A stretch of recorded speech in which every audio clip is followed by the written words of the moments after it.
देवघर के त्रिकुट पर्वत पर हुए रोपवे हादसे के बाद ये सवाल उठने लगा है कि क्या बिहार के रोपवे सुरक्षित हैं। बिहार के बांका के मंदार रोपवे की स्थिति कैसी है, सुरक्षा मानकों का क्या वहां ख्याल रखा जाता है, जानने के लिए न्यूज 18 की टीम ने रियलिटी चेक किया है।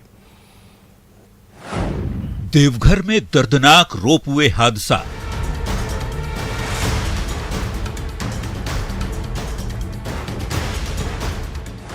क्या सुरक्षित हैं बिहार के रोपवे?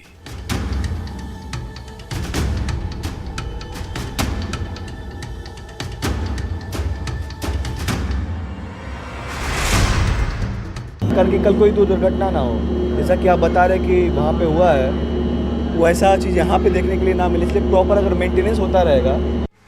देवघर हादसे के बाद बिहार पर्यटन विभाग ही नहीं, बिहार के पर्यटकों को भी इस बात की चिंता सता रही है कि क्या सुरक्षित हैं बिहार के राजगीर और बांका के मंदार के रोपवे। क्योंकि सवाल लोगों की जान का है, सवाल उन हजारों लाखों पर्यटकों से जुड़ा है। इसलिए इन सवालों के जवाब तलाशने न्यूज 18 की टीम निकल पड़ी। पहले बांका के मंदार रोपवे का हाल देख लीजिए। रविवार को झारखंड के देवघर स्थित त्रिकुटी पहाड़ पर रोपवे दुर्घटनाग्रस्त होने से कुछ लोगों की मौत हो गई और कुछ लोगों की घायल होने की सूचना है। ऐसे में उसके पड़ोसी राज्य बांका के मंदार में रोपवे है और यहाँ का रोपवे का संचालन होता है।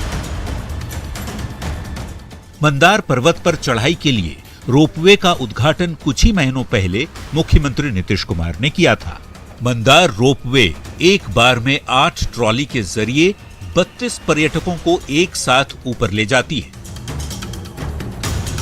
वैसे तो यहां पर्यटकों की भीड़ देखी जाती है, लेकिन गर्मी की वजह से फिलहाल रोपवे पर चढ़ने वाले पर्यटकों की संख्या में काफी कमी दिखी। बांका के रोपवे पर यहाँ पर जो भी सुरक्षा के मानक हैं, सुरक्षा के निर्धारित मानक को यहाँ पर फॉलो किया जाता है। रोजाना सुबह 8 बजे से लेकर 9 बजे तक की जांच होती है और साप्ताहिक भी जांच की जाती है। जब जांच करने के बाद संतुष्ट होती है तभी प्रबंधन यहाँ के रोपवे को संचालित करती है। मंदार रोपवे के मेंटेनेंस का जिम्मा इसको बनाने वाली कंपनी RRPL के जिम्मे है। RRPL के इंजीनियर का दावा है कि वो लोग सुरक्षा के हर एक मानक का पालन करते हैं।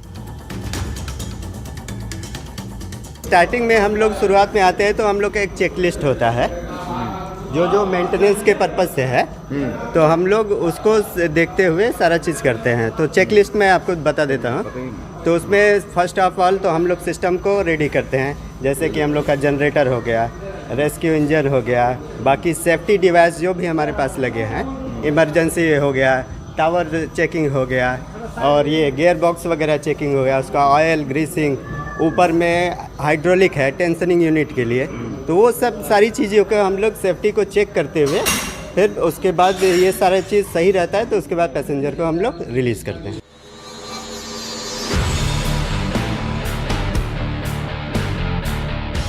रोपवे के प्रबंधक का दावा है कि हर रोज सुबह 8 बजे से 9 बजे तक तो सुरक्षा जांच होती ही है। हर बुधवार को पूरे दिन मेंटेनेंस का काम किया जाता है। टीम है टेक्निकल टीम, जो निर्माता कंपनी है RRPL, उन्हीं को मेंटेनेंस भी दिया गया। ऑपरेशन मेंटेनेंस के लिए 6 महीना के लिए दिया गया।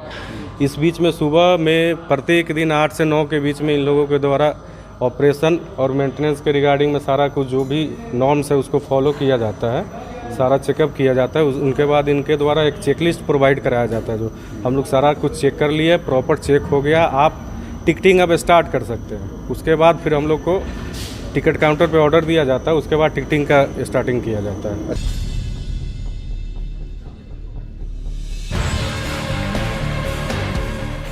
मंदार रोपवे की स्थिति, हालात और साफ सफाई में तो यही दिखता है कि यहाँ सुरक्षा प्रोटोकॉल का पालन ठीक से हो रहा है। यानी बिहार के बांका का मंदार रोपवे न्यूज 18 की पड़ताल में पास है।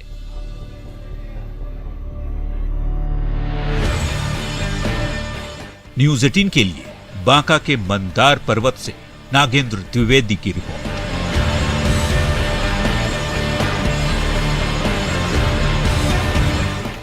तो तो त्रिकुट रोपवे हादसे के बाद न्यूज 18 ने बिहार के मंदार और राजगीर रोपवे का भी रियलिटी चेक किया है और राजगीर रोपवे की स्थिति जानने के लिए न्यूज 18 ने रियलिटी टेस्ट किया और रियलिटी टेस्ट में राजगीर का रोपवे पास या फेल हुआ, ये भी देखते हैं।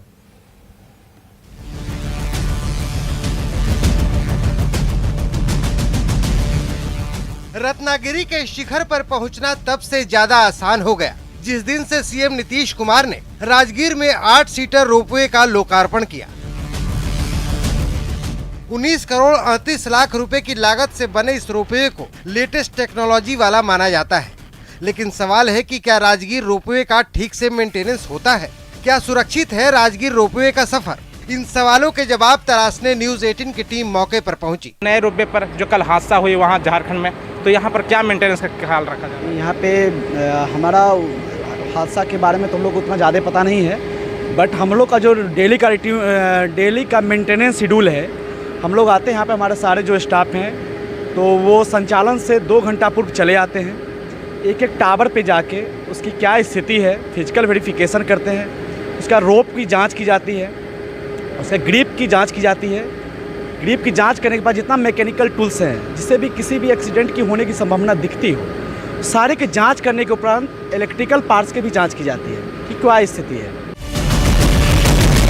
इस रोपवे के डोर लिफ्ट की तरह ऑटोमेटिक खुलते हैं और बंद होते हैं, यानी इससे गिरने का कोई खतरा नहीं है। इसको चलाने के लिए बिजली और जनरेटर का इस्तेमाल होता है। अगर ये दोनों फेल भी हो जाए तो डबल इंजन की भी व्यवस्था की गई है। फिर भी अगर किसी कारण से ये रोपवे रुक गया तो हवा में रुके और लटके केबिन में फंसे पर्यटकों को मैनुअल तरीके से सुरक्षित निकाले जाने की भी व्यवस्था है।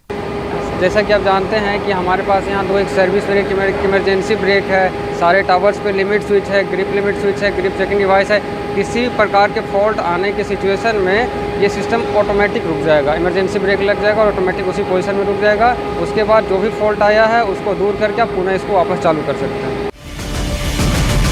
राजगीर रोपवे का संचालन करने वाले पर्यटन विभाग के अधिकारियों का दावा है कि इस रोपवे में कदम कदम पर सेफ्टी फीचर है, इसलिए हादसे की संभावना ना के बराबर है। इतना हम आश्वस्त कर रहे हैं आपको कि यहाँ पे सुबह संचालन से 2 घंटा पूर्व आता है और जब तक हमें नहीं लगता है कि हमारा मेंटेनेंस में पूर्ण हो गया है तब तक इसका संचालन हम लोग नहीं करते हैं। इस कारण से कभी कभी 10 मिनट या 15 मिनट संचालन में जो निर्धारित समय है उससे थोड़ा सा विलम्ब हो जाती है। यानी राजगीर रोपवे की स्थिति फिलहाल काफी ठीक है और यहाँ सुरक्षा मानकों का पूरा पालन किया जा रहा है। मतलब न्यूज 18 की पड़ताल में राजगीर रोपवे पूरी तरह से पास है। न्यूज 18 के लिए नालंदा से अभिषेक कुमार की रिपोर्ट। मुजफ्फरपुर में असामाजिक तत्वों ने एक बार फिर माहौल बिगाड़ने की कोशिश की और पारू और कथैया में मस्जिद और ईदगाह पर भगवा झंडा लहराया। रामनवमी के जुलूस के दौरान असामाजिक तत्वों ने इस घटना को अंजाम दिया और भगवा झंडा लहराने का वीडियो सोशल मीडिया पर वायरल है, जिसके बाद पारू और कथैया थाना क्षेत्र में तनाव की स्थिति है। आनन फानन में एसएसपी जयंतकांत पुलिस बल के साथ दोनों जगहों पर पहुंचे और लोगों को शांत कराया।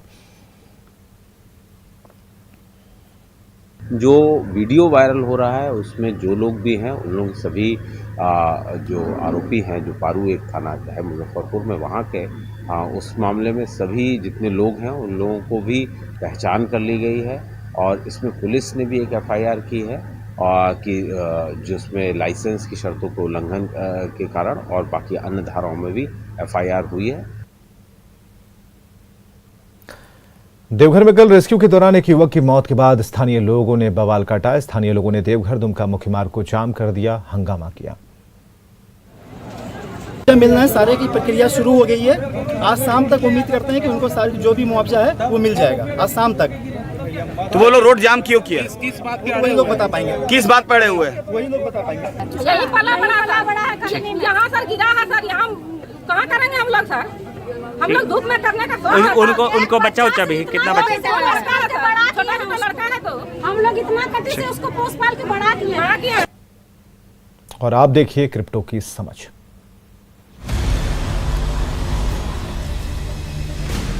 ज़ेड पे and news 18 network present crypto की समझ।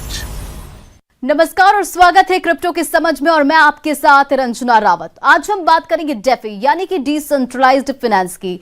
आपको बता दें कि डेफी की टोटल वैल्यू बढ़कर अब $231 बिलियन हो गई है। 2 दिसंबर 2021 को डेफी की टोटल वैल्यू $256 बिलियन की ऑल टाइम हाई पर पहुंच गई थी। लीडो, एंकर जैसे डेफी एप्लीकेशंस ने भी बढ़त के साथ नंबर 2 और नंबर 3 की पोजीशन हासिल कर ली। अब जानिए कि डेफी है क्या। Decentralised finance public blockchain space पर कई एप्लीकेशंस और कई प्रोजेक्ट्स के लिए एक अम्ब्रेला टर्म है। डेफी को आमतौर पर स्मार्ट कॉन्ट्रैक्ट्स का इस्तेमाल करते हुए ब्लॉकचेन टेक्नोलॉजीज पर निर्मित फाइनेंशियल एप्लीकेशन के तौर पर देखा जाता है। अब जानिए कि स्मार्ट कॉन्ट्रैक्ट्स क्या है। ये ऑटोमेटेड रूप से लागू करने वाले कॉन्ट्रैक्ट्स होते हैं जिन्हें एग्जीक्यूट करने के लिए बिचौलियों की जरूरत नहीं होती है और कोई भी जिसके पास इंटरनेट कनेक्शन है वो इसको एक्सेस कर सकता है। डेफी में क्या शामिल है? डेफी में डिसेंट्रलाइज्ड ब्लॉकचेन नेटवर्क्स पर एप्लीकेशंस होते हैं जिन्हें इजी लेंडिंग, उधार लेने या फाइनेंशियल टूल्स की ट्रेडिंग के लिए एक्सेस राइट्स की जरूरत नहीं होती है। आज ज्यादातर डेफी एप्लीकेशंस एंथेरियम नेटवर्क का इस्तेमाल करके बनाए गए हैं। मार्केट शेयर के हिसाब से 54.31% के साथ एंथेरियम, 13.15% के साथ टेरा और 5.77% के साथ बिनेंस डेफी के टॉप ब्लॉकचेन्स हैं। आज के एपिसोड में बस इतना ही। Take care.